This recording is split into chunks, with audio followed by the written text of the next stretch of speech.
Buenos días, el día de hoy les vamos a presentar la prueba Human Whitney. El grupo está conformado por Salma Niño, Valentina Sánchez, Laura Nieto y mi persona María José Londoño. Para empezar con el origen de la prueba, esta prueba fue diseñada principalmente por Frank Wilcoxon entre los años 1945 y 1950 y posteriormente fue otra vez rediseñada y mejorada por Henry B. Mann y Dr. Whitney en 1947.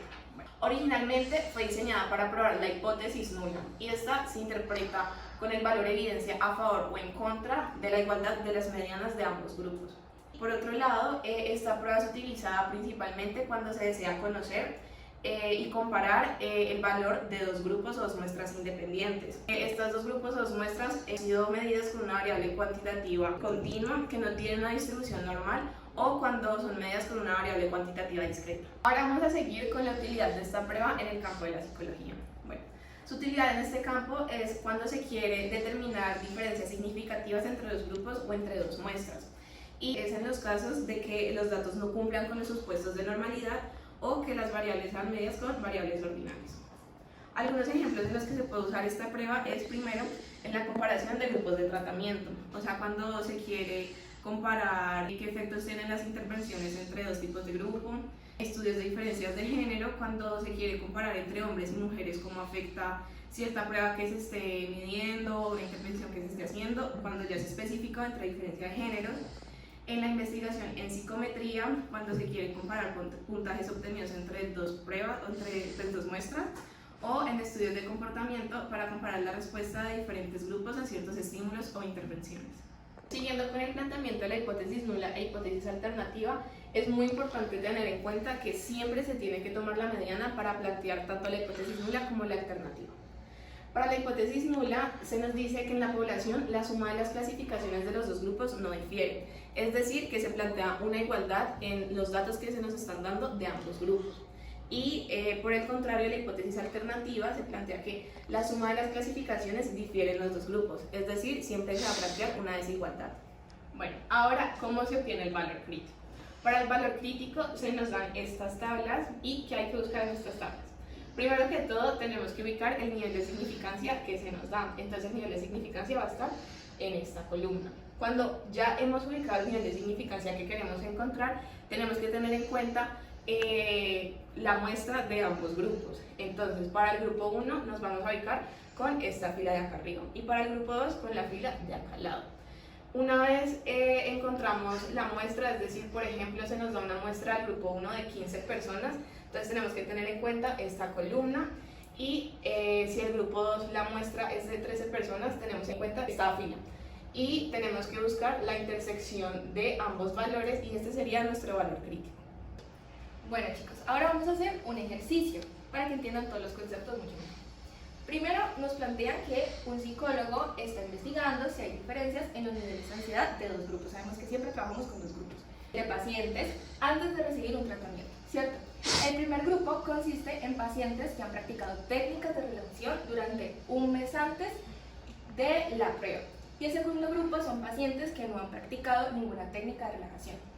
Entonces se seleccionó al azar 10 pacientes de cada grupo y registró sus niveles de ansiedad en una escala del 1 al 10, donde 10 representa el mayor nivel de ansiedad. Luego, entonces se va a usar la prueba de Human Whitney para determinar si hay una diferencia significativa en los niveles de ansiedad entre los dos grupos antes del tratamiento. Y vamos a trabajar con un nivel de significancia del 0,05. Estos son nuestros datos. El grupo 1 con las técnicas de relajación y el grupo 2 sin las técnicas de relajación. Primero hay que hacer el planteamiento de hipótesis. Sabemos que la hipótesis nula siempre va a plantear una igualdad y la alternativa una desigualdad. Entonces, en este caso, la hipótesis nula sería la mediana de los niveles de ansiedad en el grupo de pacientes que practicaron técnicas de relajación es igual a la mediana en los niveles de ansiedad de los que no practicaron. Por otro lado, la alternativa sería la mediana en los niveles de ansiedad de los pacientes que practicaron técnicas de relajación no es igual a los que no lo practicaron. Entonces, ahora tenemos que calcular el estadístico de prueba. ¿Y cómo hacemos eso? El primer paso es combinar todos los datos que nos dieron anteriormente. ¿Se acuerdan que teníamos dos grupos?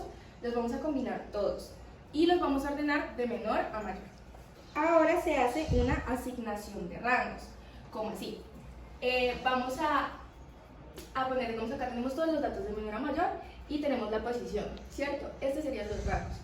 Entonces, digamos, este 3 es el menor, se le asigna un rango de 1 y el siguiente se le asignaría un rango de 2, pero como hay valores repetidos, se calcula el rango promedio, que es con la siguiente fórmula.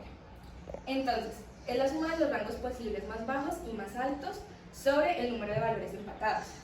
O sea, digamos, acá tenemos 2, 4, ¿cierto? Y la posición es 2 y 3.